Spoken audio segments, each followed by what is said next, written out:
Muito bem.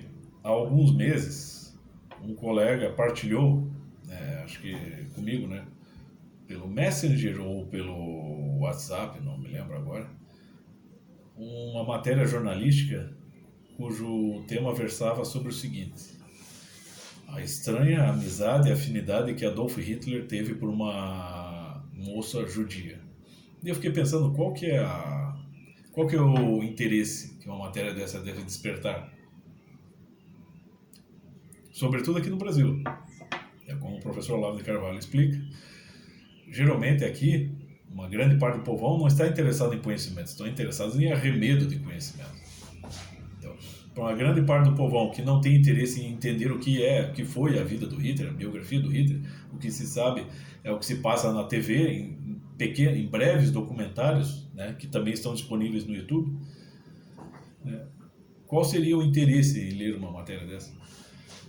Eu tenho a impressão que artigos como esse, versando sobre esse tema e com títulos tão bizarros como esse, são também espécies de engenharia social, né? Ou seja, querem induzir as pessoas a, a prestarem atenção em coisas incomuns apenas, ou querem averiguar a capacidade das pessoas de se interessarem por coisas sérias.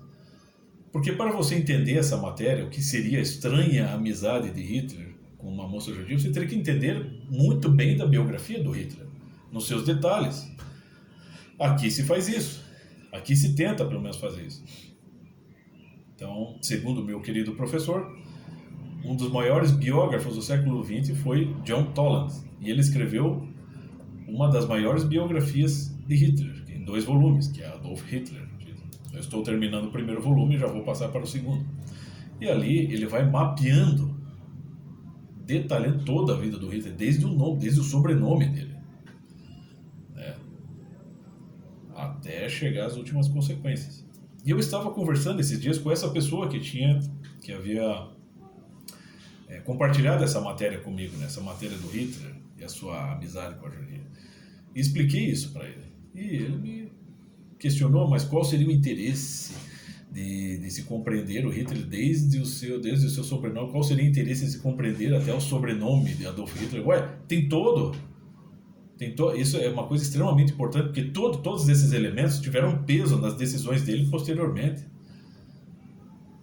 Tudo isso entrou em conta, desde as origens dele, desde a origem do sobrenome dele até a tentativa dele de se tornar um artista em Viena. Só para você ter uma ideia, ele passou um tempo em Leipzig, né, no início do século XX, depois da Primeira Guerra, em que ele depois não, antes da Primeira Guerra, ele chegava a dormir na rua, em bancos de praça, porque ele não aceitava determinado tipo de emprego, nem aceitava alugar uma kitnet em determinado subúrbio, né? Então, quer dizer, era uma pessoa extremamente vaidosa, extremamente exigente. Era um cara que queria cumprir metas na vida dele. Era um cara extremamente idealista.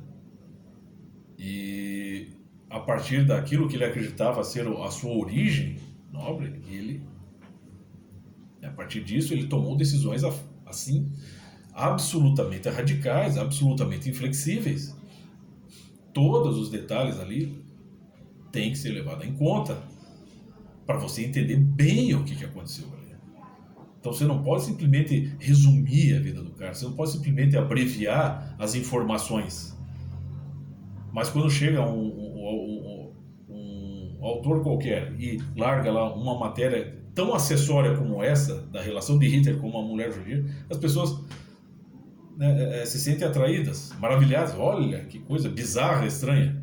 Então é claro que as pessoas, o teste parece ser esse, as pessoas não estão interessadas em conhecer, estão interessadas em coisas pitorescas, né, em paisagens pitorescas, né, e não percebem, por exemplo, né, ou estão muito desligadas para o seguinte fato, de que, e como muito bem também explicou o professor Olavo de Carvalho, terminada a Segunda Guerra Mundial, né, Estados Unidos e União Soviética ele competindo entre si, o nazismo ele foi militarmente derrotado, militarmente, não ideologicamente.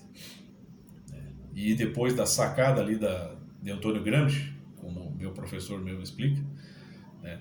Se criar uma revolução cultural onde você oculta os centros difusores, então o discurso nazista, ideológico nazista, ele vai se, não só o nazista, mas de outras, da própria Internacional Comunista, eles vão se difundindo por diversos meios, por diversos movimentos ideológicos, culturais, né?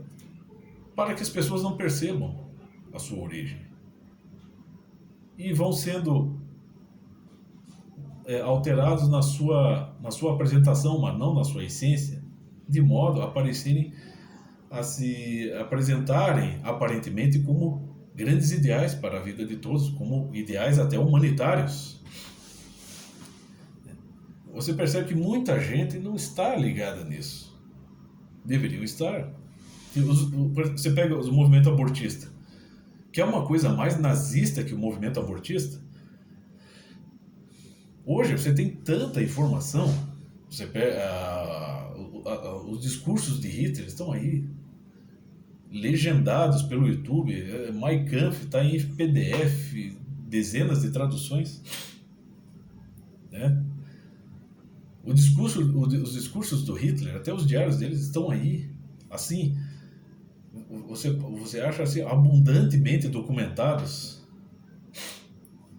apenas por um clique no celular, né? E as pessoas não têm interesse em entender isso aí.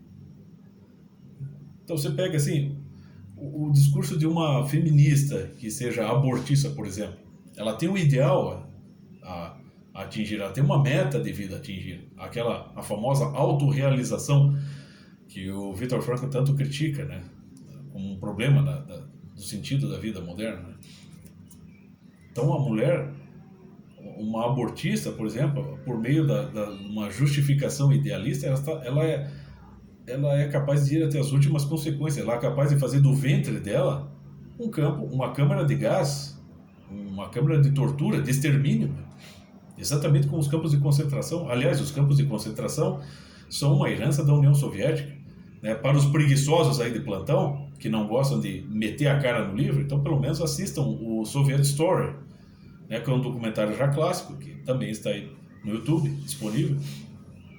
Você vê, está muito bem documentado as relações de Hitler com a União Soviética, com o movimento de esquerda, né?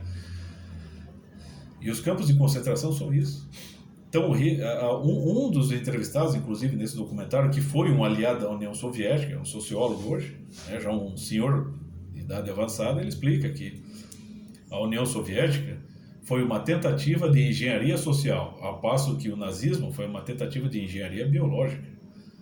Você mete um monte de judeu e outras etnias na câmara de gás, você extermina e você vai tentando purificar a raça alemã, né? Então você tem um ideal ali, ele quer atingir um ideal.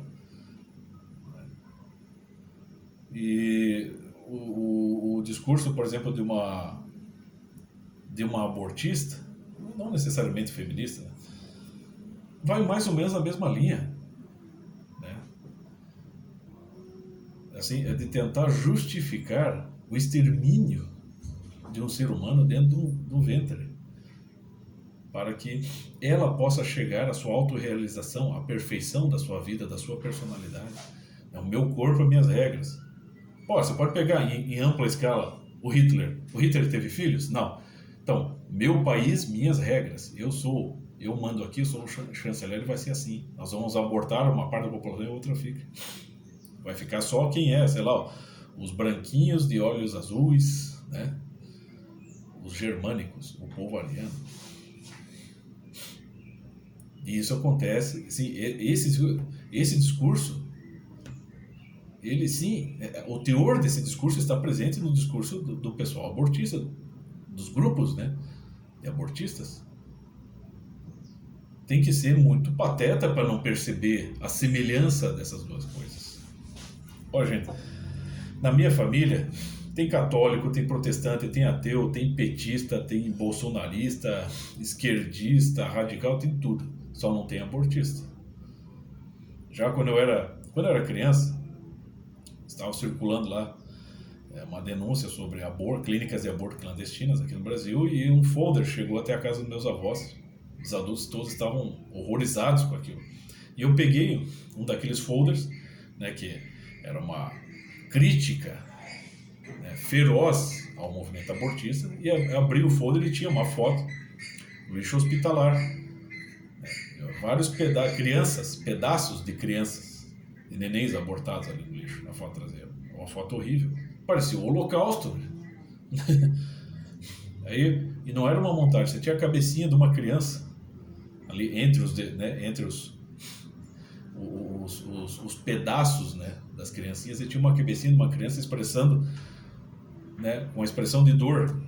Eu olhei aquilo e fiquei horrorizado já desde pequeno. Falei, não, desde pequeno eu não sou a favor de aborto, de modo algum. Eu não estou dizendo que eu sou santinho, não, viu? E não estou dizendo aqui que eu não... eu não estou aqui de moralismo de botequim. Isso é errado, gente. Nós estamos falando de coito interrompido, nós estamos falando de preservativos, estamos falando de se apoiar, né, o extermínio de crianças nos ventres das mulheres. Isso é errado.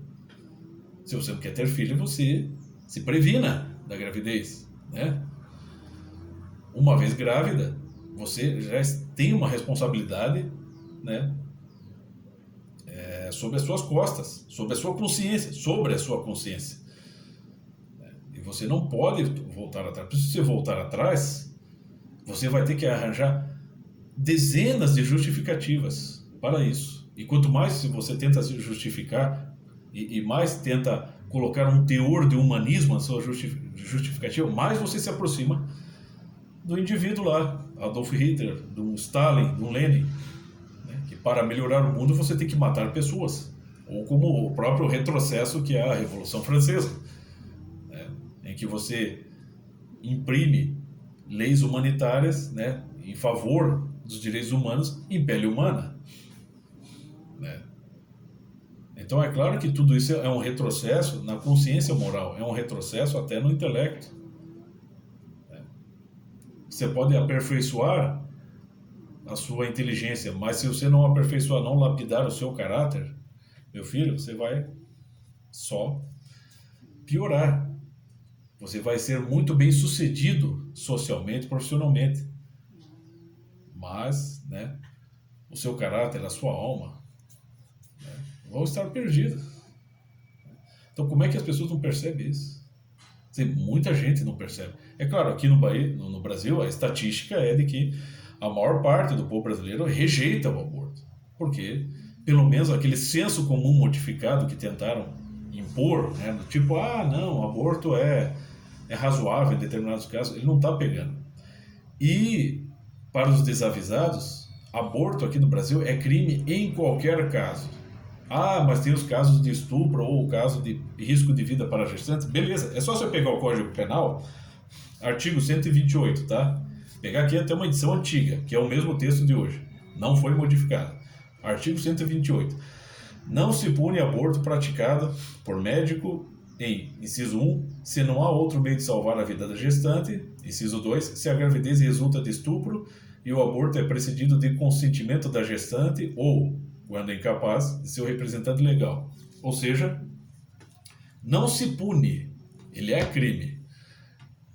Eu acho que essa cláusula aqui ela tem essa vantagem, pelo menos, de tentar despertar nas pessoas a consciência moral, que parece estar se sufocando em determinados casos. Meu filho, você vai abortar, sabe que você está cometendo um crime, ela só não é punido. O crime não é punido nesse ou naquele caso, mas ele continua sendo crime. Então você vai ter que lidar com isso até o fim da sua vida. Agora, se a pessoa insiste em sufocar essa culpa, não pode ter sentimento de culpa, né? Ela tem que atingir as suas metas, custe o que custar, porque ela é livre para isso. Sim, você é livre para isso, mas você não é livre para interromper um outro destino humano que está se formando no seu ventre. Você não tem esse direito, porque você nasceu, né? Não interromper o seu destino, e hoje você está aí, livre, leve, solta, saudável, né? Feliz, porém, né, com um sério defeito de caráter, né? O que você se acredita, né, melhor do que os outros. Porque se você acha que você pode eliminar, uma mulher que acha que pode assassinar o seu filho, né, o filho que está se formando no seu ventre, porque se acredita melhor do que ele, é porque ela já está raciocinando na mesma linha de Hitler, por exemplo, entre outros tiranos por aí. Ela já se acha melhor do que aquele ser, do que aquele feto, do que aquele ser humano que está se formando no ventre dela. Então, se ela acredita nisso, então, pera lá. Que humanismo é esse? Que você tem que justificar a morte de uma pessoa para que a outra prevaleça. Não, você tem que tentar contribuir para o bem de todos. Você tem que tentar deixar todos viver. Você não pode interferir nesse destino. Mas você quer interferir, vocês aí que são abortistas, vocês querem interferir, e quanto mais vocês tentam se justificar, mais o discurso de vocês se aproxima do discurso nazista. Sim, que tenta impor a ideia, um senso comum de que sim, o mundo vai melhorar quando certos tipos de pessoas forem eliminados e só outros privilegiados possam prevalecer. A essência é essa. Né? Seja para um tirano que impõe isso a determinada raça, seja para uma mãe que impõe isso para a criança que está sendo gerada no seu ventre. É a mesma coisa, é só em menor, só muda a escala. Só muda o grau da coisa, não a natureza. Tá? É isso que você é. E quanto mais você tentar se justificar, pior vai ser para você, baby.